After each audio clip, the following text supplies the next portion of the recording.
Put this on the sofa. 4 words. No app to open, no task menu, no button. The robot picks up the cushion, sets it down exactly where it was asked, and then says something almost unsettling out loud. Let me use my eyes to take a look. That sentence matters more than the cushion does. It means the robot is figuring things out as it goes, not running a script somebody wrote in advance for this exact object in this exact room. And the cushion turns out to be the easy part.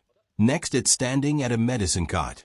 It pulls open a drawer, and inside are 3 separate packs of tablets sitting close together. Someone asks it to get one box out.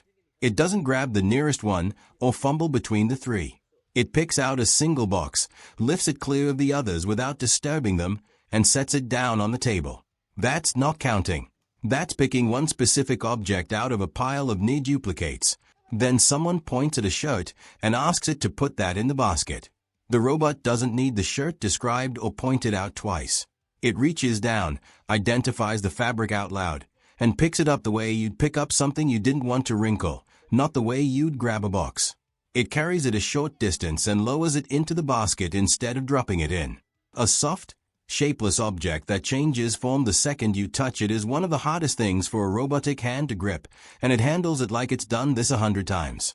The kitchen is where it gets interesting. It lifts a plate from sink, loads it into the dishwasher rack, and slides the drawer shut. And then someone in the room decides to test it. They reach over and pull the drawer back open. This one doesn't hesitate. It pushes the drawer back in and closes it again, like it barely registered the interruption. That single moment, more than anything else in this footage, is the proof that nothing here is pre-recorded. It's reacting, in real time, to a human being deliberately messing with it. Then the demo shifts into something quieter. Lying in a hospital-style bed is a man playing the part of a patient.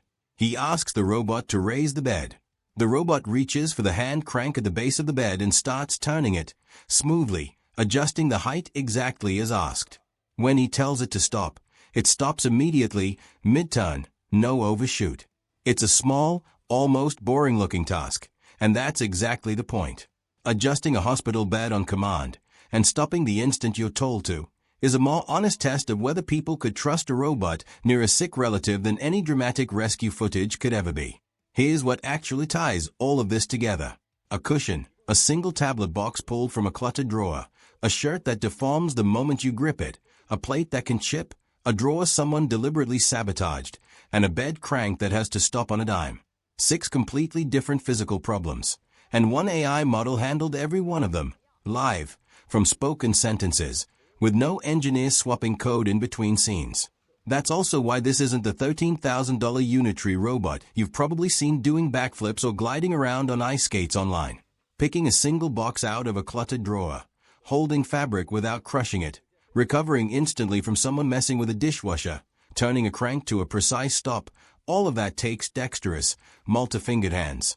And hands like that push a robot into configurations running well past $40,000.